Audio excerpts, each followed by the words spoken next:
Howdy folks, and welcome back to World of Tanks with the mighty Jingles, and today, for your viewing pleasure and education, with the help of Sir Bad in the IS-3, we're going to be examining a statistic that was recently claimed by Wargaming, that of all ammunition fired in a typical game of World of Tanks, only 5% is premium or gold ammunition.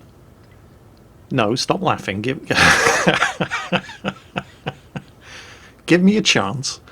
I know. But I don't think they're making that up. I genuinely believe that that is a 100% accurate statement of fact. But I don't think that just saying 5% of all ammunition fired, or only 5% of all ammunition fired, is gold, I don't think that's really telling the whole story. If you were to, for example, go to the worldoftanksreplays.com site and then filter out everything except for Tier 8 battles, and then of those Tier 8 battles, just pick one at random, and then have a look and see the average numbers of shots that are actually fired overall by all tanks in an average Tier 8 battle picked at random, you're probably going to find that most tanks at Tier 8 on average fire 10 shots. Some obviously fire more, some fire a hell of a lot less before they're knocked out, but 10 shots or less would probably be the average number of shots fired. On the other hand, if you were to pick a Tier 2 battle, where you have a lot of machines that are armed with 20mm autocannons, the average number of shots fired in a Tier 2 battle is more like 100, 10 times as much. And at Tier 2, you're mostly, aside from the professional seal clubbers, encountering players who don't even know what gold ammunition is. So the actual amount of gold ammunition fired down in a Tier 2 battle is far, far below 5%, probably not even 1%. So if for the sake of argument you assume, and it's probably correct, that less than 1% of ammunition fired in a Tier 1, 2, 3 and possibly even Tier 4 battle is gold ammunition, that must mean that somebody is firing a lot of gold ammunition at higher tiers in order for the average to be 5%. So today, with the help of Sir Bad and the IS-3, we're conducting a little experiment.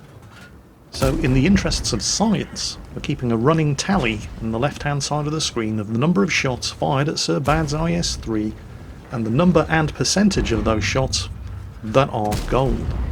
So far, we're 3 for 0. Shots fired by those two ISs and that KV-3.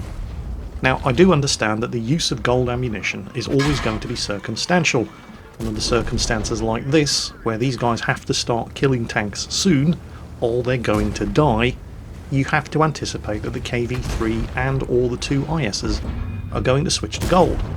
And now we're up to 5 shots that have hit Sir Bad, 2 of which have been gold, for a total of 40% so far. Bit higher than 5, I'm sure you'll agree. But again, realistically speaking, under these kind of circumstances, that's more or less what you would expect. Took a hit from the TVP down there. Gold ammo. 3 out of 6, 50%.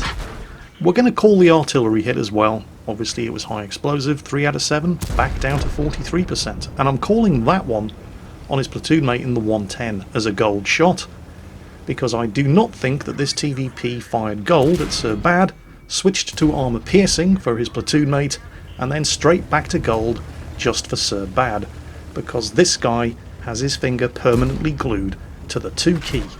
We are not, however, going to call the friendly fire artillery hit there from the S51 because it was friendly fire. Still 6 out of 10. TVP is probably going to get one more shot off. 7 shots out of 11. Gold ammo. We're up to 64%. Is the TVP going to get one more? No, he isn't. Okay.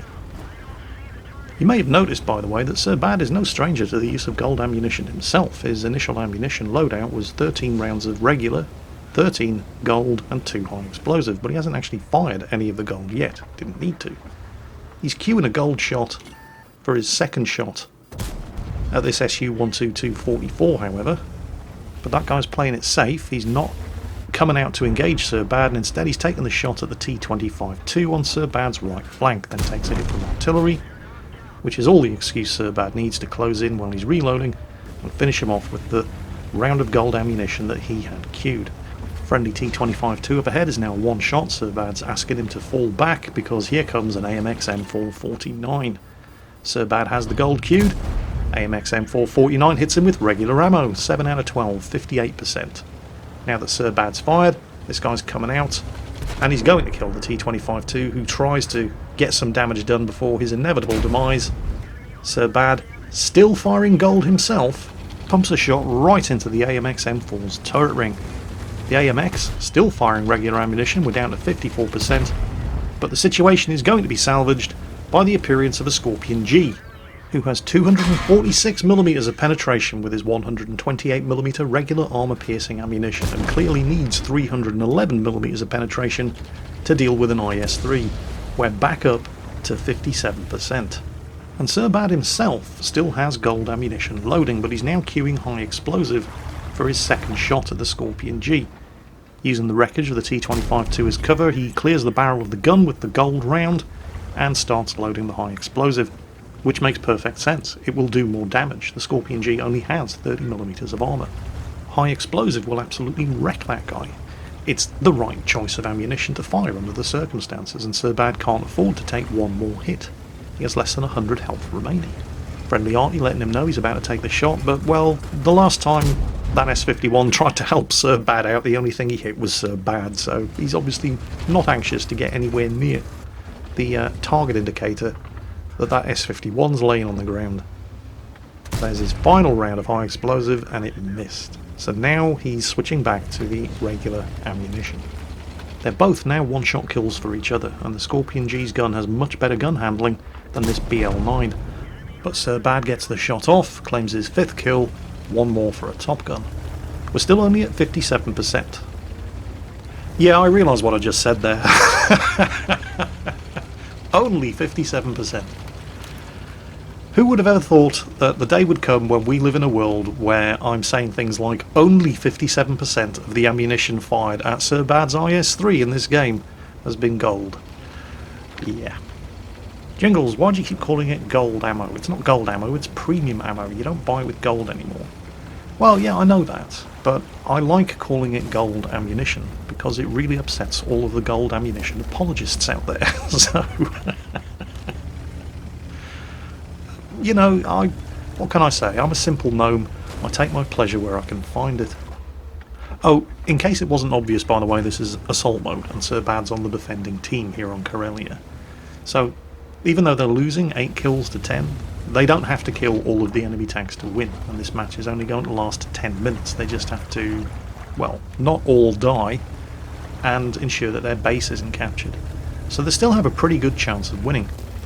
Anyway, it's time to place your bets. Remember, the figure we're aiming for here is 5% gold ammo fired. And for this to be 5% at the end of this game, Sir Bad would have to get shot another 146 times. So yeah, unlikely, I know. But you never know, it might happen. So place your bets now. What sort of percentage of gold ammo fired at Sir Bad do you think we're going to be seeing at the end of this game? I'll give you a little clue. There's a 5 in it. It's not 5%, but there is a 5 in it. Sir Bad's about to have a bit of a brown alert moment while trying to sneak around and get the enemy artillery. Yep. Luckily that rock was there. He was able to reverse side scrape and get a shot into the Batchat 12T, who was not firing gold ammunition, so we're down to 53%. Second shot, yep, managed to hit him. Unfortunately, have you heard the expression caught between a rock and a hard place? Yeah, that's a Stuart Emil. The good news is that the S51, who, let's be fair here, has been trying this entire game, has finally landed a shot on target and killed the Batchat 12T, which means that Sir Bad only has to worry about the Stuart Emil to his front. We're still running at 53%. The Stuart Emil could have the 128mm gun, which would be very, very bad news. Sir Bad's back to the gold himself. There's another artillery hit, blows his tracks off, and the Stuart Emil manages to ram himself to death, giving Sir Bad the top gun. Oh, here comes the T-25-2. No, no, no. Oh, it bounced off the wreck of the friendly T-25-2. He's going to get another shot off, but it's not going to be enough. Tries to angle, the S-51 tries to save him, and does in fact, but it's just a fraction of a second too late. So, 50% is the number. I told you there was going to be a 5 in it. But it ain't 5%.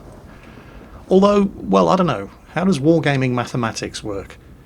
Because it's 5 and 0, and 5 plus 0 is 5, isn't it? So maybe we might have stumbled onto something here. Perhaps this is how Wargaming arrives at the figure of 5% gold ammunition fired. Well, I don't know. You explain it. Now, I realise, of course, that this is hardly scientific. I mean, 50% is a very, very high percentage of gold ammunition fired. And I am, of course, in the position of being able to pick and choose. I can cherry pick the replays that have a lot of gold ammunition fired. And of course, you also have to take into consideration the likelihood that since Sir Bad was in a top-tier heavy tank, he was probably attracting more than his fair share of gold ammunition in the first place. But even so, I'm not convinced that that 50% figure is that far above what the actual average of gold ammunition fired at tier 8 is. Sir Bad himself had a 46% load of gold ammunition at the start of this game, and he finished that match with only 1 round of regular and 1 round of gold ammunition remaining.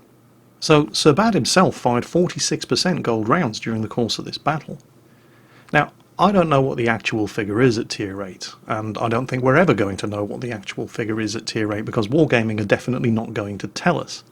I suspect if we're ever going to get an estimate, it will be because a member of the community has dedicated themselves to taking a sample of the next 1000 tier 8 battles they play and actually coming up with a figure themselves the old-fashioned way.